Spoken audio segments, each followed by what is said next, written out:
Hi everyone, you're listening to Asian Provocation, and I'm your host, Ayoto Ataraxia.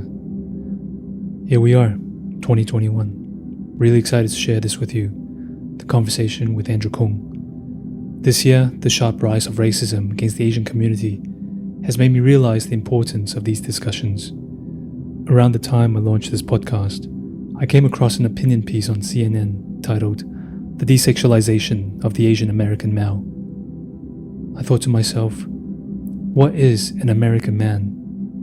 What is American? It's difficult even for me to share with you the full spectrum of representation of an Asian American man. The systematic force of racism against Asians throughout history has led us to this point, and now we have the desexualization of the Asian man in the global north. Andrew Kung is a photographer based in Brooklyn, New York. His work is currently focused on normalizing Asian American beauty, belonging, and individuality. And so you may or may not know that for many years I've worked as a fashion photographer, a word that's very complicated for me, as I am on the one hand very passionate about the genre, however also exhausted by the implicit and systemic racism within. So today we'll get into all of that, experiences of Asians in the Deep South, Asian masculinity and photography. Ayoto, can you hear me okay? Let's jump right in. Yeah, I think one thing that I was pretty curious about when I was first starting out in photography, I just didn't really see many Asian photographers in the fashion world and the commercial world. And I think you were maybe one of 5 people that I looked to and were like, wow, okay, so it is kind of possible, as an Asian in this industry. I think one of the things that I'm really curious about is like, what were those kind of key inflection points for you in your photography career that helped you kind of launch your career, one, and two, in the context of being Asian in this space, how did you kind of navigate that field? Yeah, there's so much in there that there's a lot that drives me and that I would say is a big part of me doing this podcast. On top, there's so much of it that I feel really edgy to speak about publicly. I feel it's really taboo. I was just going through some of your interviews, like there's the one on CNN, and just some of the things that you write. Like, I was so thankful that you wrote those things. At the same time, I think this has to speak more for my own upbringing and my own internal issues, but still, I think it's not unfounded. So for example, even the way you opened it, you wrote, "As a kid, I never saw Asian men dating outside of our race, or with white women especially. Non-Asian women felt inaccessible, feeling a pre-existing feeling of invisibility. One driven by microaggressions, lack of representation, and ultimately stereotypes that painted us as passive, emasculated boys lacking sex appeal and a voice." And that really hit me, like that's exactly what I've been thinking about, what I've been saying. But even now, I feel not safe to say this out loud. So going back to your question, I grew up, one iteration of my name was Po Yung Cheng. Well, it's actually Zheng Borong in Mandarin, or De Po Yong in Taiwanese. When we immigrated to Australia, we had to take on a white-friendly name, right? And I grew up in also, I would say, rural Australia. So that's also an interesting connection that we can speak about later with your Delta Chinese series and looking at Asian Americans in rural America. So there was a lot of my own internalized racism that I absorbed from very racist upbringing that I went through in Australia. I knew that when I was going to go out on my own and launch myself as a photographer in New York City, that there was a lot against me. But I don't think I could admit it to myself at the time.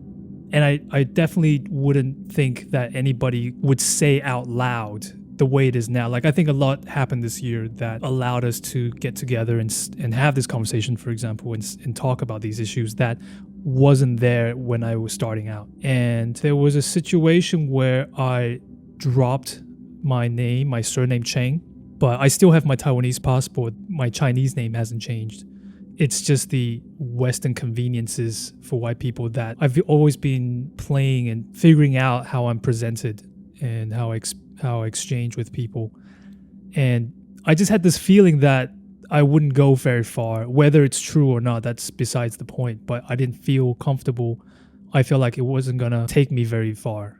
And I did work with the previous name for a bit.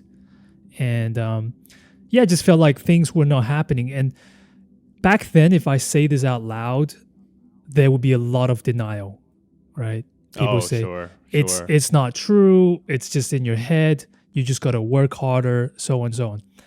And now I can say confidently, and my experiences say, no, it's absolute bullshit, right? Like there is discrimination, whether somebody's conscious or not. Absolutely. And yeah, you know, I removed that. And even one of the things that, just to prove the point, like being in Germany, Pao Jung can also be a very German name, right? And Germans get so excited to tell me that, wow, Pao Jung, that could be a German name. Translated, hey, wow, like that could be white. You could be white. Like if I didn't see you, I think I would have thought you were white. And that's like, okay, well, so how is it now that you see me? You know, like, right. It's like, oh yeah, you're one of us, but actually you sound like one of us. Yeah, but you when tricked I look us. At you, you're not one of us. You know? Right. Yeah. Exactly. That was a huge thing too that I had to kind of deal with, and I kind of worked it. I had to survive, and I did that.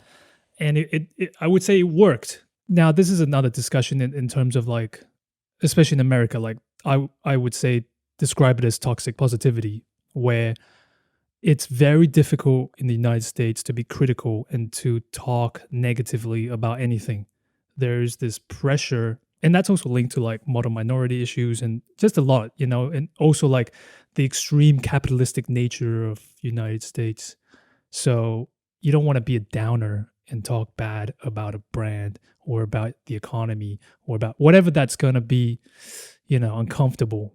So I wonder, because there was a period where my work really blew up and it was everywhere. And I can't tell you the amount, like every single time I go on set to another group of people, to different clients or different art directors and creative directors, they would tell me, oh, I love your work. It's amazing. I see it all the time. It's on everybody's mood board. And and I'm like, oh wow, really? That's great, because I had no idea. You know, nobody's calling me. Nobody's saying, yeah, we love your work. We love what you do. Let's talk. I did the campaigns for basically took over from what Sims was doing. He did one job and didn't like what he was doing. Now, whatever we want to think about this, the guy got paid 10 times as I did for the same job. Oh, sure. Do you know what I mean? Like, yeah. And then he gets to put his name on it. I mean, you know, whatever. This is what we negotiate separately, and he's a different generation. But it's interesting to look at, right, in terms of the difference between people. And we're going to talk about bamboo ceiling, you know, but that was one of the things where, like, you know how I got that job? It was because somebody was working with them and they were saying, hey, it seems that you guys are referencing a lot of Paul's work, right? Why don't you work with him? Like, why do you work with these other white dudes instead of just like the white legacy photographers, you know, that have like they're like the industry standards that you go to for like larger with the bigger right? agencies, with whatever, and of course, like, I don't want to sit here and be too much of like, look at me, I'm a victim, right? Sure. To not talk about it at all is also, I think, a trap. Absolutely. And it's tricky. Like, I see other people like ourselves, there's like the more positive people that's trying to bring like aspirational kind of aspects. And, you know, this is like a long loop around to talk about your project Delta Chinese, is that there is this, again, it's the modern minority issue, right? Like, can we only celebrate the really successful ones? You know, like as if the other ones are not good enough or worth talking about. And there's also the kind of the issue with capitalistic systems of like the trickle down effect. They're like, oh, well, you know, if so and so we celebrate and they make money, and it'll eventually. But the issue is not if we are good enough. Like, that's not the fucking problem. The issue is that we're invisible, whatever you are. It's also super disgusting to have to be so fucking accomplished. Maybe the issue is me, right? Like, maybe I'm a difficult person to work with. It's very rare that I get callbacks. Interesting. Oh, really? Very rare. Like even now, or would you say more towards like the beginning of your career? Even now. Yeah, even now. You know, there's obviously a lot of things we can go into that, and Sure. Of So, course. but that's really tricky. And like when I think about it though, when I really look back, I don't really get brought in. There's only a few instances and few clients I can count on one hand that I felt like, wow, I'm seen as a human being.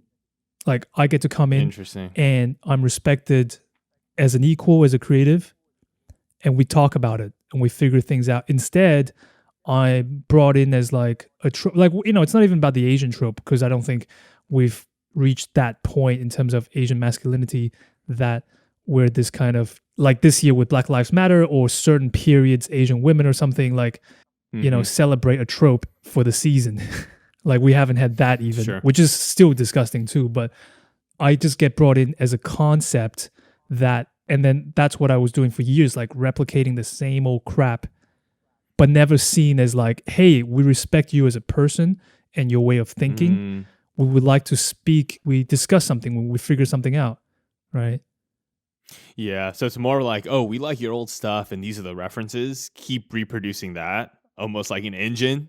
You know, we don't want to hear any of your other ideas, but we just love those older references. Keep shooting that. We just want that and just execute, you know, essentially. Right. We don't want to hear other ideas or concepts or, you know, anything else, you know, from you as an artist, but you as an idea of kind of what we had on our mood boards. Exactly. Yeah, I totally. Yeah. So, you know, that kind of, I just got really fed up with that. And obviously there's a lot of other issues with like kind of industry talk, but that's just kind of gossip. But in terms of identity and in terms of like, I the same as you, like I looked around and I'm like, I can count on one hand how many Asians are there and how many have a longevity that can actually last. It's not many. Very few of them are seen or understood as a full person, I would say. You know, they might have figured out certain things business-wise, but very few have been able to be and develop and grow. And of course, there's like the combination with how the system is set up in general, right? Like it's just collapsing in terms of, it's not, and that's what I mean. I don't want to be too much of like, well, the same white dude doing the same thing as me got 10 times as me. Like I also understand that each year the companies and the industries is just hammering down. It's also a question of supply and demand where the value of it is just decreasing so fast. It's the same with music or other creative forms, you know, where the system is just being so powerful that the creatives are left with nothing. Exactly.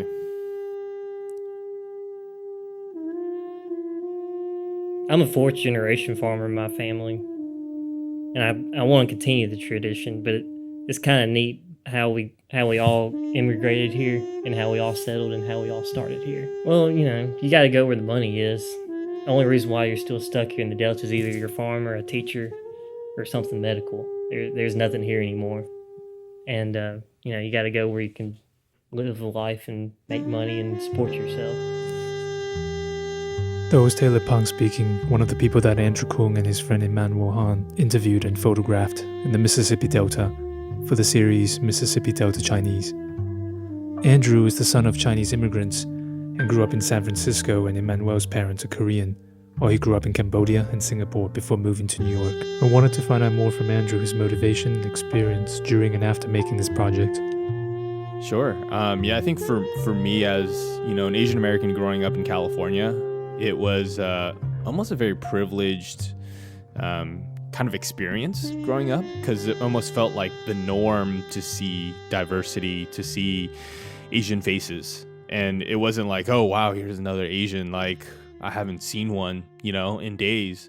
But I think going to the Mississippi was really the first time that kind of opened my eyes to really the invisibility of Asian Americans in the U.S. outside of, you know, some of the larger hotspots like California or New York City. So even just landing in Mississippi and just kind of feeling people stare at you, even though, you know, people in the South are, you know, friendly, have that Southern hospitality, they still kind of give you this like look or this stare that like you almost don't belong, and like, oh, maybe you're lost. And I just felt like that, you know, among, you know, the white communities, black communities down there. And so that was the kind of first time that I felt those type of eyeballs. because being in New York, it's quite diverse as well. Not as, Asian as California, but going to Mississippi, I was like, wow, that was the first time that I kind of felt like invisible or like an outsider. Not just because of how I looked, but obviously I didn't have the Southern accent. I didn't dress like, folks down there. And so really that was my first impression landing in Mississippi. But I think just taking a step back, how I even got interested in the project was I was talking to Emmanuel here in New York, and we had very similar paths of, first working in business and tech, transitioning into photography. But we were just kind of complaining about the state of our commercial work and wanted to explore some other mediums of like personal projects. And so I'd been talking about, photographing the Deep South and the landscapes of the rural South. And he kind of asked me if I thought there were any Asians down there. And I was like, I don't know. But I mean, the more I thought about it, I was like, wait, my parents actually met in the South. My dad was in the Army in North Carolina.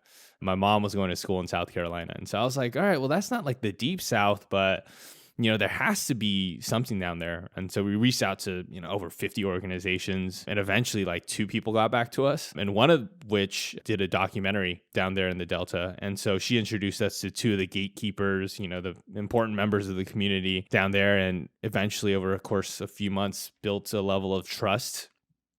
Because there's a lot of questions of like, oh, who are you two? Why would you want to come down to the South and photograph us? Do you have some ulterior, motives to make money off of us? Because previously through, other documentaries or projects, they've kind of felt exploited, like other people trying to tell their stories or frame a certain narrative or frame their experiences to really create this kind of overarching idea of what it means to be Chinese in the Delta. We spent a lot of time really just trying to build that trust, tell them exactly what we're doing, how we're doing it, why we're doing it. So it was about 3 or 4 months of planning, went down there for just a week and spoke to about 12 people in the community spread all throughout Mississippi. And it was just such an enlightening kind of experience hearing about the varied experiences that people had, from the grocery stores to kind of growing up on farms, and speaking with a wide age range as well, from like the kind of first generation that kind of grew up in the grocery stores to kind of younger 20-year-olds who are finding their own place in the Delta and kind of navigating if they want to stay or if they want to leave.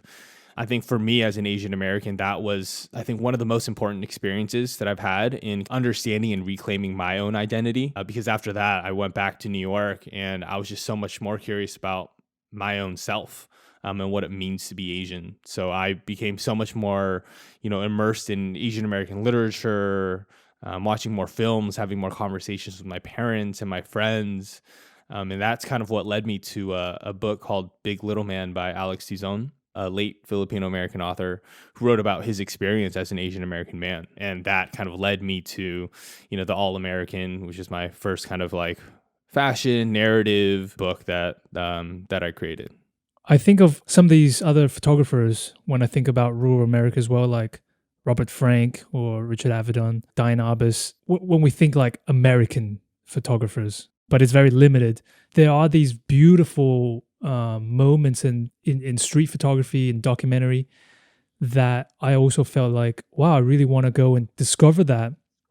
But when I went through the US or different parts, like there's so many times I felt, like you said, the eyeballs, I felt really scared. But just this year, seeing so much of it, like it all builds up, and it's mixed, like there are the politeness and all these things, but there's this constant unease, and I'm really inspired the fact that you went there and also talking about this. It's not just like, it was amazing and it was so positive and was, we got these great things. And there's a lot of realness in this project.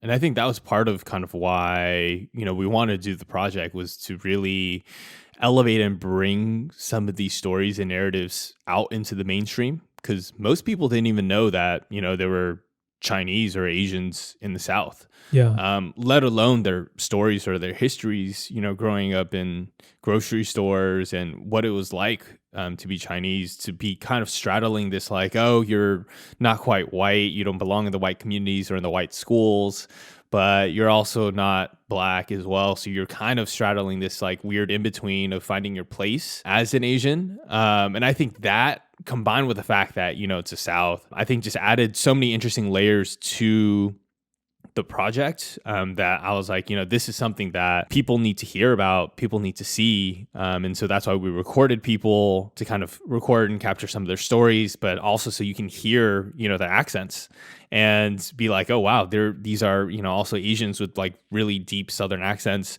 to kind of seeing visually, the grocery stores that they grew up in, the places that they went to, the farms that they kind of inhabit or work on now. And so that for me was, I think, such an important project as a photographer in also helping me kind of reclaim or understand better my own Asian American identity.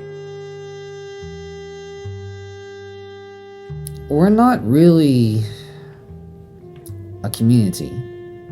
I mean, I'm not going to sugarcoat anything. I'm pretty honest about it. A lot of the young generation, they don't really associate with people like me because they want to keep their lifestyle comfortable.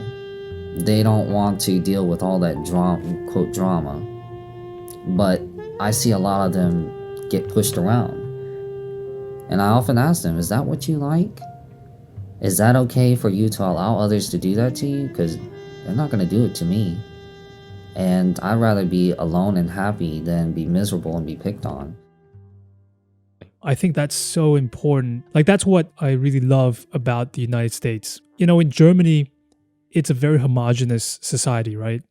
Especially after they got rid of certain people. They are such sticklers to their language. And sure, you can be proud and whatnot, but they are so, I think they traumatize even themselves because they're not comfortable with too much deviation from how the language is structured. And what's great about the United States is the fact that it brought so many different people, despite the history. The silver lining is that because of that, there's so much rich culture from it. And that's also why I think English has been so pervasive, because of all the culture that it exports and all the variations, right? Like through different people. And so thinking about that, even the different variations of, like you said, of the accent of these people, that is still American in that sense, right? Like that is still English. It's not a more inferior form of the language. Like language is language. If you can communicate, you're communicating. I don't care. Like there's this whole, oh, you don't speak English properly. Like what is proper? In some ways, Sure. Like even if you're white, you sound like a plebe compared to whatever lord you had back in England. So it's this idea about a stagnant, fixed concept of a culture is so outdated. It's so limited. And then you also did All American series. I like this idea of reclaiming like what is American. I found that series to be really beautiful, and also the way that you explore taboo and sexuality. Yeah. What's your particular relationship with the idea of Asian masculinity, and also your relationship with your sexuality? Like how do you feel about it? How would you describe it? Taking a step back first before I kind of get into that, I think reading the book Big Little Man by Alex Hizon was also a kind of life-changing experience, in that when I was reading it, I felt for the first time seen. And I felt for the first time that, someone was putting into words my experience of what it meant to grow up as an Asian American boy and now Asian American man.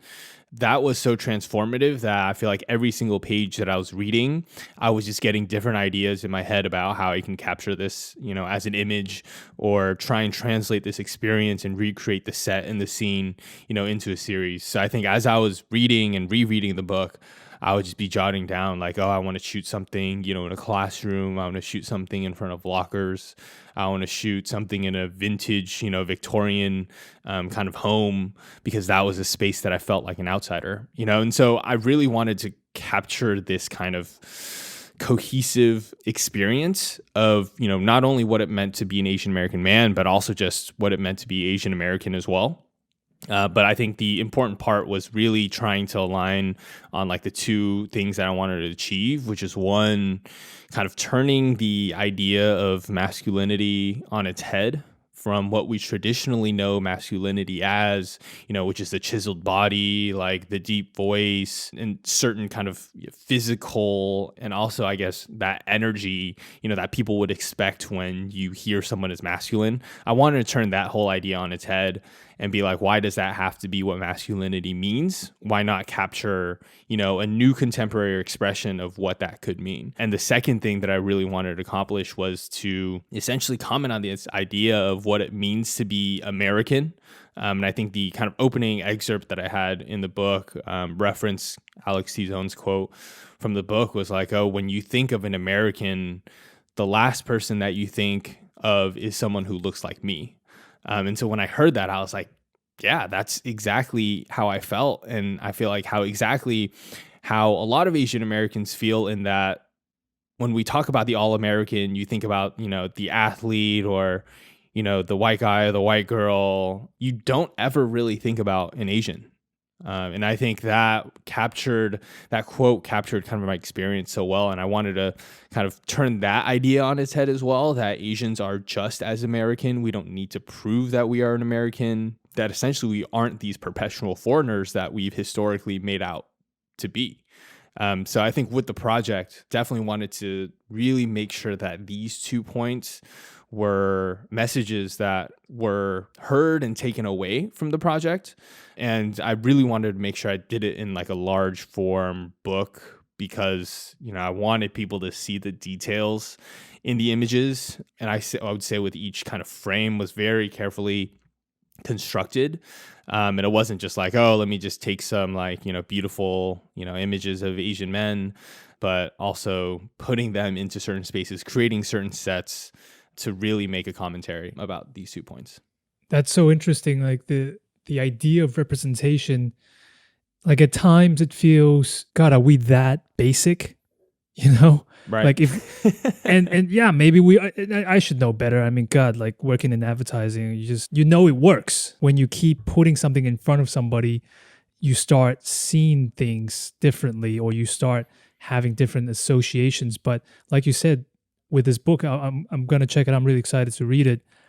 And already when you say these things within that context, I also get inspired, and I also can see and say, yeah, like I can see a whole different way of expressing myself that for me, it was all empty because I always felt I wasn't a part of it. And looking back and thinking about my own work, I always felt that I was creating things that were very invisible. Like I was invisible. Everything was invisible. And everything was as minimal as possible and removed and abstained. I took a long time to really think about why was I attracted to these things. And I think a big part is just I never saw myself in anything. It's like walking around without a shadow or without substance. I didn't have a loci. I didn't have a point within all. Like I had a kind of removed perspective, like an all-seeing eye, but also not part of anything. Seeing some of these things is a whole different experience. Just as a comparison, like I've lived in China and Thailand, and I go to Japan a lot, and also Taiwan, obviously. And when I'm in Asia in general, it's a totally different experience. Oh, yeah. In America, United States specifically, if I see an image of ethnically Asian man, there's certain like internalized racism or like ways of distinguishing that or putting that on a lower level. I have less connections with life and random bits of commercial I saw when I was 6 years old, or poetry that I read, or stupid examples in class. Whereas in Asia, it's so much connected to so many other things. And so it feels much more normalized. And it seems so basic, but it's huge. And I, even for myself, like I'm shocked at how big of a difference it makes on me. Yeah. What would you say your kind of experience was in, did you have this moment where, you were kind of reclaiming your kind of Asian identity as well? What was that kind of inflection point for you where you're like doing a lot of more reflections in kind of what it meant to be Asian? I would say it's this year, with COVID and lockdown. It's a very taboo and uncomfortable thing for myself personally. And it's something that I'm working through continuously. But this year was an explosion with so many factors. But I moved to Berlin. One was like I reconnected with a friend, a musician that I met years ago in New York, actually. And he's not Asian, but we spoke. And what was interesting was just the comparison and difference in terms of being a person and being the kind of confidence that you get when you're relatively successful, or at least a creative person that is functioning in a healthy kind of relation with society. Like the difference in confidence that we had. And we spoke a lot about music and my relation with music, and like the kind of like it was through the comparison that I saw how traumatized I was and how much shit that I never really dealt with my whole life. So that was extremely helpful and liberating, at least to see the pain. And then this year with COVID, I just had even more time than the 2 years before that in Berlin to really read. And I've been just watching a lot of cinema and books about these issues, reading about diaspora in other ethnicities. It's an ongoing process. Yeah, I love that. And I think, a big part of that too was just a lot of the anti-Asian hate crimes that were going on at the start of COVID and even now. And that happening in a city like New York City, where, we're so proud that it's, so diverse and like you have so many different communities here. But, the moment COVID started, people started blaming Chinese people or any type of Asian walking down the street. And that's when you really start seeing, some of those pent up feelings or those perceptions of just how Asians or Asian Americans are viewed, all just coming up to surface. These are all things that people have felt already. Asian Americans being like these perpetual foreigners, these outsiders, never American enough, all really coming out to light. So I think for probably the maybe average Asian who, doesn't really think about their identity too much, I feel like COVID and the whole anti-Asian kind of sentiment that, happened and still happens today is really that almost, I guess, enlightening experience for, other Asians who don't really think too much about their Asian identity to really start thinking about it.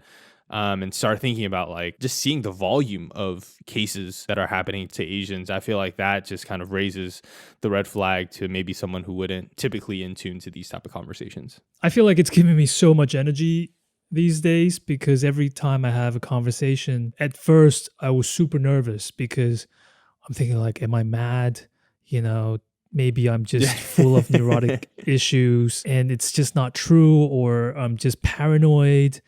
And every day I read something or talk with someone else and I see, wow, I'm not unique. I'm not even that original. Or, my feelings of pain or frustration. There was a thesis that I read that was also another huge inflection point. It's called No Country for Diasporic Men.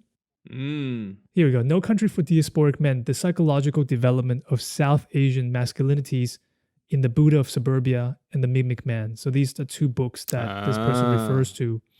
And as I was reading this, I was just crying. Like you said about your reference, that every page I was just, I felt like I was hit by a bus. Right. It's like 70 pages long. What hit me was the fact that even though it's describing South Asian men and specifically more in Britain and a very specific story, it was almost like this person knew me. Right. And that was a really strange feeling to start reading about me and read about my relationships with people.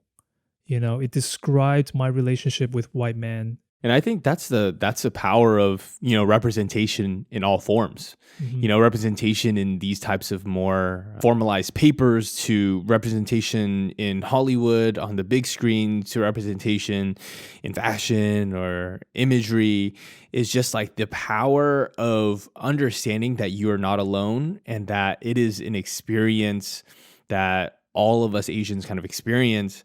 And to have that comfort knowing that other people are telling these stories or these narratives and elevating it to the kind of mainstream is, I think, something that's really comforting. And I think both with the Mississippi Delta Chinese and the All-American, I think my favorite part of the projects were, when they came out or were published, I just received so many, messages, emails, comments from Asians all over the US being like, thank you for representing us. I've never seen someone like me on the New York Times or, ID or Dazed. And that for me was such an eye-opening experience, being like, wow, like as an artist, I had the ability to contribute to this representation or contribute to these narratives. Whereas previously, a lot of these stories and imagery were kind of invisible or lacking. And so I think that really is the power of representation. As you're reading through that, I was like, yeah, through childhood, adolescence, young adulthood, that for me is just like, I just think about my entire experience growing up to now of what it has meant to be, an Asian boy and man. And even that sentence in itself, gives me energy, and I'm really excited to dive into this thesis. And did you receive any criticism or negative comments on that during that process at all? I would say 98% were like positive comments. There were definitely 2% of comments for people who would have like one-off emails, and they'd of course send it from like anonymous emails, or basically just bashing on Asian men and saying that, don't complain about this. Like, if you want to like do something, just get like, if you want to be more masculine, just, get bigger, lift more, like don't complain about these issues, lift, and bro? like there was, yeah, exactly. I'm like, wow, well, that's really reinforcing exactly what I wanted to talk about, with the project, is challenging what it means to be masculine. And this guy's like, yeah, there's only one way to be masculine, and that is to lift. But there were, like maybe 2 or 3 of these types of emails, some a little bit more polite, I guess, in saying that, and others who are like pretty vulgar. And for me, I'm like, I get 90% of emails and messages that are awesome. And I try and just tune these out. But I think what I really enjoyed about both projects is that it was able to reach not just Asian communities. A lot of people who reached out for both projects actually were non-Asian. There are a lot of kind of white folks who reached out, other ethnicities, races, and that gave me a lot of almost hope and optimism, because it shows that, these platforms are able to reach and educate and inspire, people outside of the Asian communities about our narrative and our stories. And I think that's ultimately what is important, not only to educate within our kind of Asian community, but to branch out and educate others as well. And that's when we can start seeing kind of some momentum shift or some sort of change. You know what? The 2%, I still find them to be extremely exciting, because, don't get me wrong, I have the same kind of thing where you could have so much positive support and just have, it's like having a heckler, right? And it still gets to me. Mm-hmm. But at the same time, I think that's a good sign of like, you're onto something. You're onto a very, like those feelings that you were feeling and fearing, or whatever, that you felt like you need to do this, like this, you're hitting the right thing, like this is really great. And sure, I think I'm also trying to maximize this time period to gain that momentum in terms of strike while the iron is hot, in terms of getting everybody together. And because I'm also really scared in terms of when these issues become just a seasonal hype. But this is not just a momentary hype and, we will move on to some other social issue next month and we just forget about these things. Exactly. And I think it's podcasts like these, that really continually try and push the agenda of different experiences, different voices. And I think just seeing more, Asian content out there like this podcast or, other magazines or whatnot, it's just really encouraging, that to see that, oh, maybe, it isn't just a seasonal thing, but it's here to stay, and these stories are here to stay, and we're just going to get more and more nuance into the different experiences of all types of Asians across the world. So I'm definitely excited to see more saturation in all spaces for sure. Going to one of the portraits I saw you had that you took, it was with you and your father. Ah, yes. That's also a huge topic, and I think in general, this period in history, like there's a lot of discussion, I think, with issues of masculinity, toxic masculinity, or I think it's how do we relate to our fathers as times are changing and values are different. And for me, I've been going through a lot of thinking with my relationship with my father and essentially my own masculinity. Like, how do I feel as I become a man? What is my relationship with my father? And when I saw the photo of you and your father, it really stirred a lot in me. Yeah. So I'm super, super close with my father. He had me at a younger age. Growing up, we hung out a lot. We played sports. We went biking. So I would say, at a very young age, I had a very kind of tight-knit relationship with my father, and he almost feels kind of like a brother to me as well, especially since he is a bit younger. And so what I wanted to accomplish with that image was just almost addressing this kind of taboo of intimacy that we have in kind of Asian communities with family, especially when, compared to white families, maybe we don't say I love you as much or show either these words of affirmation or physical touch that maybe white families exhibit. And that was definitely one thing that, I found a little bit weird growing up, was like, all these white families and white kids would always be saying I love you to their parents. And I'm like, oh, I don't say that to them, but does that mean I'm not close to them? But then realize that there are different ways to show that love and affection. And so I wanted to kind of explore this notion of intimacy and this taboo of intimacy specifically within Asian families. And I was like, what better way to do that than, have my dad participate in this kind of photo series? And with the posing and everything, I wanted it to be super intimate. And I actually flew him out to New York to make this happen. I was like, we have to do this. I have this, awesome location. And I think that in itself was a bonding experience. Just having my dad kind of on set, working with him. It was a very heartwarming experience for me, definitely. And I think just visually really is able to capture our relationship, but also kind of challenge viewers and present them with this image that maybe they're not used to seeing, and hopefully can open up a discussion, maybe even internally with themselves, about how their relationship is, with their parents, or how they view intimacy. Did your parents, were they born in the States or did they immigrate at some point in their life? Dad immigrated fairly early on, I think around middle school. My mom came during college. So yeah, they both immigrated. They met in North Carolina, had me while they were driving over to San Francisco, and yeah, was born in San Francisco. Wow. When I went to San Francisco, I took an Uber, and it took me a while to notice that the biggest minority in San Francisco are Asians. Mm-hmm. And that was such a strange thing to feel and to observe. Like, I remember getting into an Uber. He was a Japanese American, and you could sense that he's of Japanese background from his voice, but also he had a huge Californian hippie way of describing things.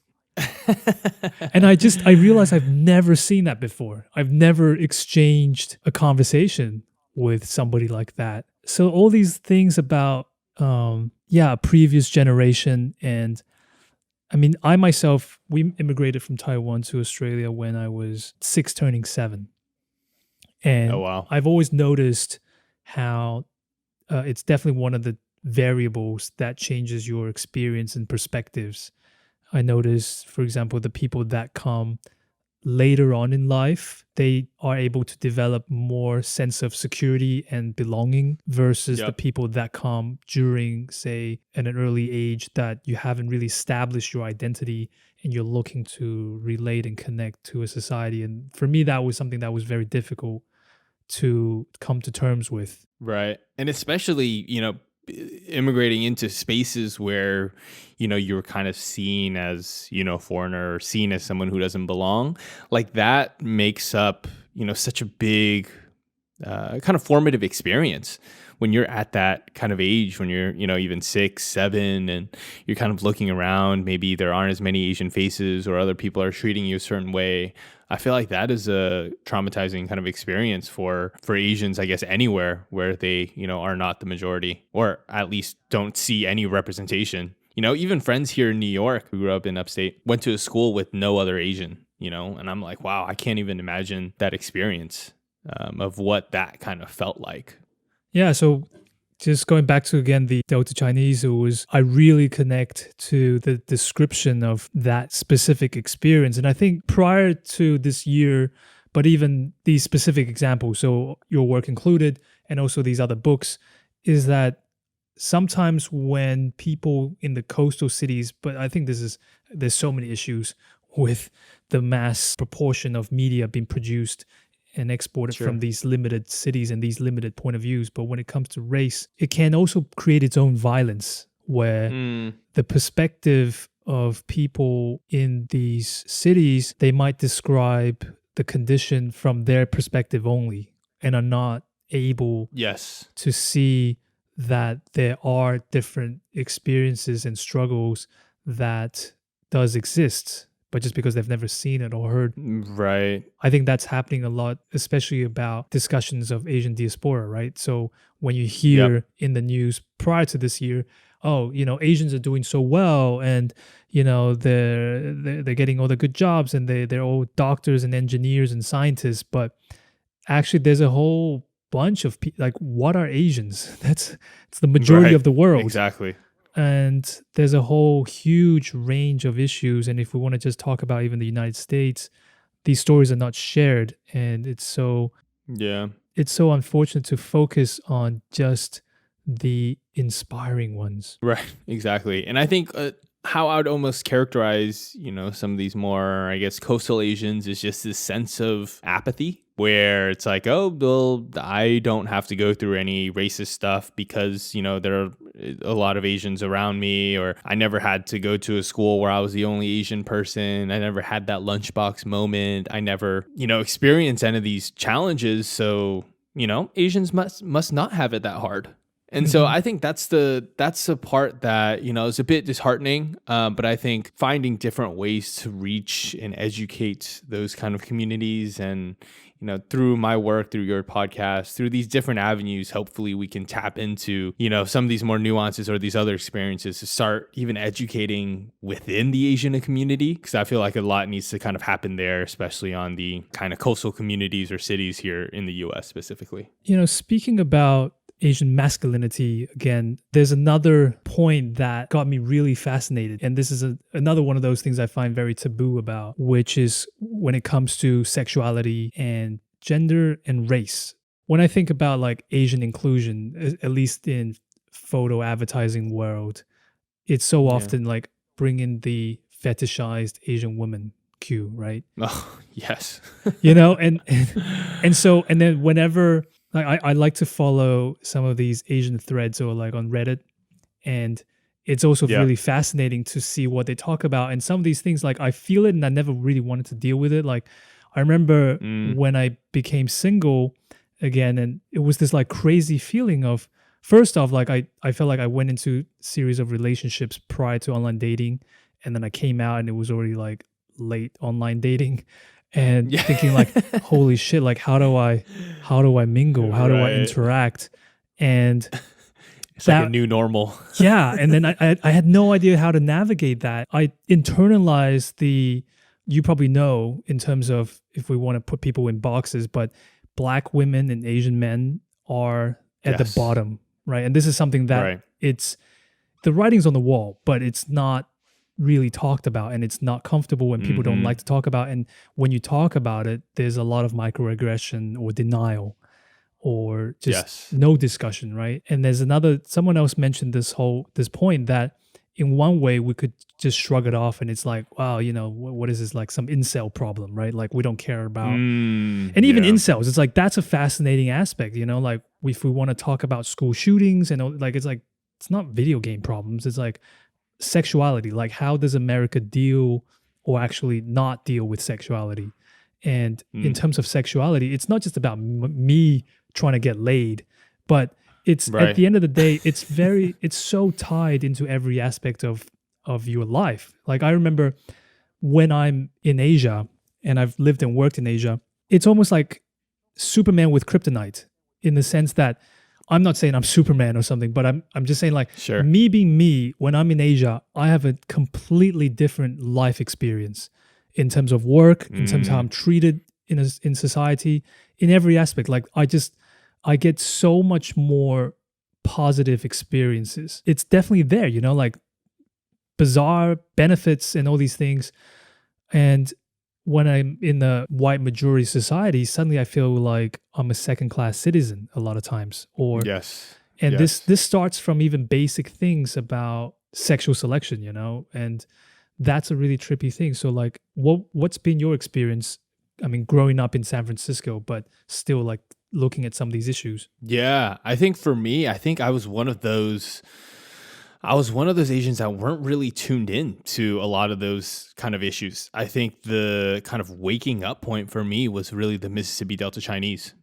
So growing up, I was like, I lived in a very Asian neighborhood in the Sunset in San Francisco, and almost felt like a Chinatown. Went to high school in Japantown. And then went to Berkeley, which was like 50% Asian in terms of the student population. And so for me, and then working in tech in Silicon Valley was pretty Asian.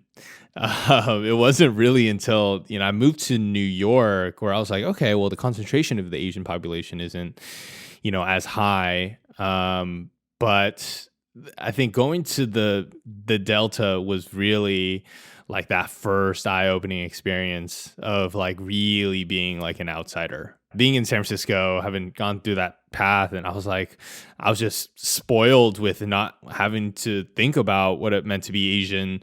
But of course, there were definitely still microaggressions and aggressions here and there where, people would call me certain names, especially in more of like a kind of sports context as well. And I played basketball and also going to like white people's homes, feeling like an outsider. There were definitely so many microaggressions, that I explore also in the All-American. But in terms of like the blatant racism that a lot of other Asians experience when they grow up, I didn't have to experience that, but definitely the microaggressions. And I really started to fully understand a lot of these microaggressions once I started reading Big Little Man, that book that I talked about earlier. But yeah, I think I didn't really fully understand some of these nuances until I went to the Delta, started having more conversations, reading more essays and literature, watching more film and cinema. Yeah, that was when I really, and I would say this is 3 years ago, that I really started getting more into kind of the Asian American identity. How'd you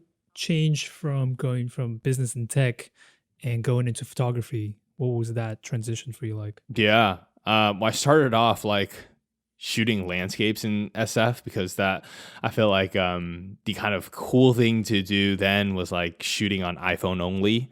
When Instagram was first kind of getting big, like everyone was taking these like epic kind of landscape photos and shooting it just with their iPhones. And so then I would just go out and explore, the own city that I grew up in, and finding all these cool landscapes. But it wasn't until I started working in tech where I met one of my close friends. He was a commercial model. His girlfriend was also a commercial model. And he's like, oh, you have an eye for photography. Clearly very passionate about it. You can do this full time. Coming from business school, I was like, what? Art, photography, full time? Like I had no idea that was a possibility. But he was like, "Yo, let's practice." So I would sneak out of the office during lunch or after work. We'd go shoot. I'd hide my camera in my bag. He would have clothing to change in. We'd come back into the office, pretend like we didn't do it. We just like took a break and played on the ping pong tables or something. And that was when I started getting more into like portraiture and like started building out mini like photo stories, and had my company essentially transfer me to New York because I was like, I think I like this photography thing. And I'd spoken to a few more photographers that they had introduced me to, and I was like, I feel like I'm young. I have to give this a try. I haven't lived outside of California in the Bay Area. Let me go to a city like New York and see if I can, make this a thing. So moved to New York about, like 4 years now. 4 or 5 years ago through my company. They paid for my relocation and all that. So yeah, very strategic play on my end, but utilize those resources. And in my time where I was still at the company here in New York, I would just, meet a bunch of creative folks or start building out, little bodies of work here and there. And that's when I started feeling a bit more momentum. So 6-7 months later, I decided to quit, kind of pursue photography full time. And yeah, now it's been almost coming up on 4 full years of doing photography. So definitely a more unconventional kind of path to getting there. But I think a lot of my kind of business experience, working in tech and doing, more like analytical kind of work helped a lot in terms of game planning, being very strategic with how I pursue photography. And I think what I've realized so far is just like understanding photography as an art form, but also looking at it from a more business perspective has been very helpful. So yeah, now it's been 4 years and I have not looked back since. Fantastic. I just realized what is another potential taboo about this conversation is that we're two racialized photographers talking about this, and the way that I was entering that world, I just felt like there was so much animosity, so much competitiveness, so much fear, which actually is counterproductive ultimately for the artists because there's, it's really interesting. Like in Sweden, they have a policy where the companies are obliged to share salaries publicly.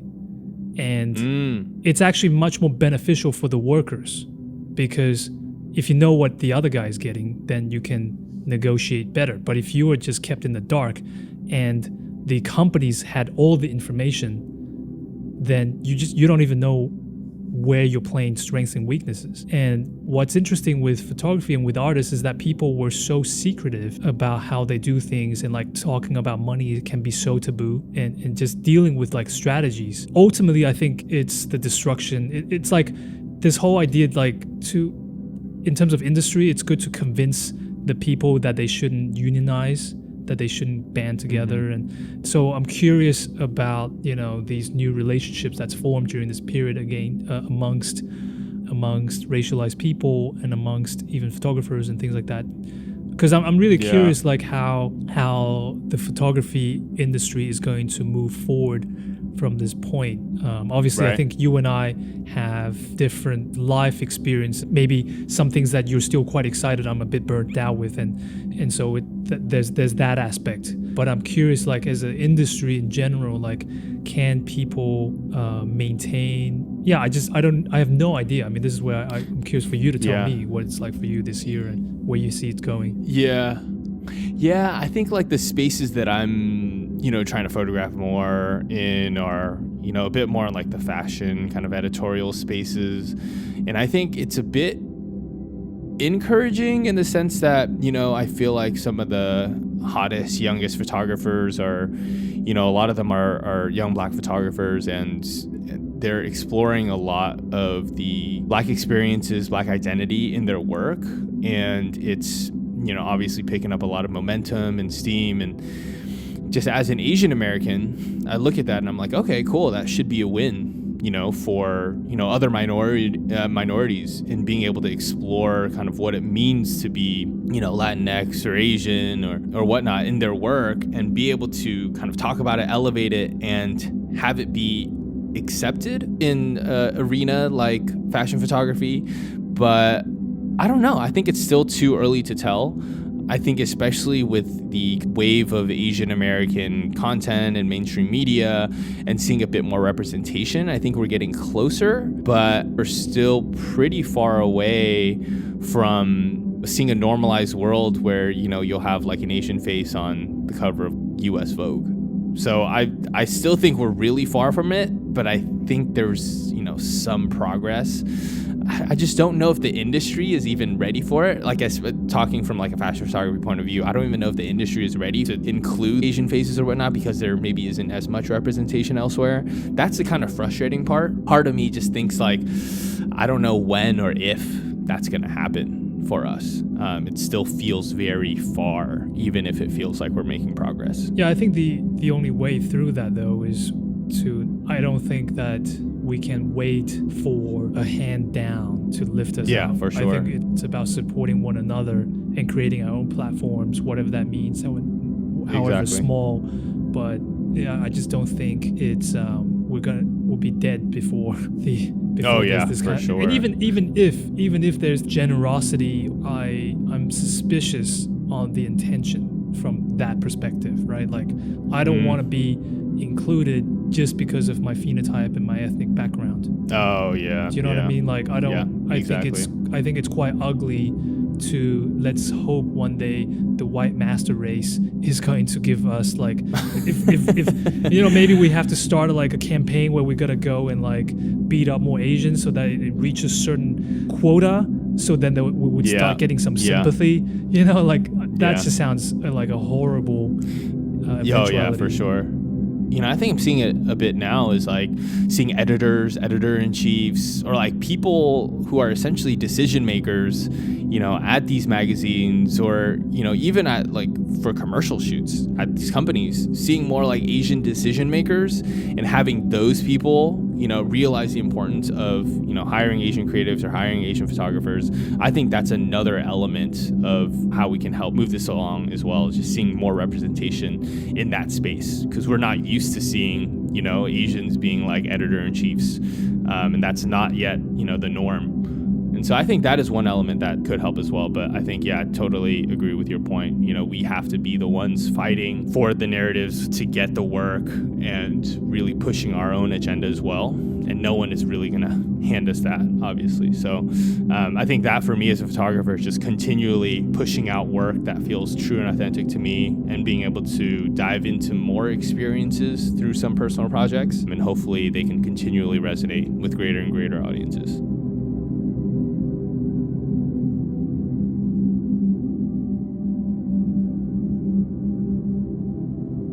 Today's conversation was with Andrew Kung. You can find his work at apkung.com. That's apkung.com. You can enjoy the series online of the Mississippi Delta Chinese, an audio-visual narrative on the deltachinese.com, which is produced by Andrew Kung and Emmanuel Han. This podcast is hosted and produced by myself, Ayota Taraxia. Art direction by Adam Ridgway. Web coding by Rafa Cobiela. Music by Jesus Lastra. This is a listener-supported podcast, and if you'd like to help grow this channel, you can become a Patreon at patreon.com/Asian Provocation. Next week, I interview Fan Popo, a documentary filmmaker, film critic, and LGBTQ activist from China.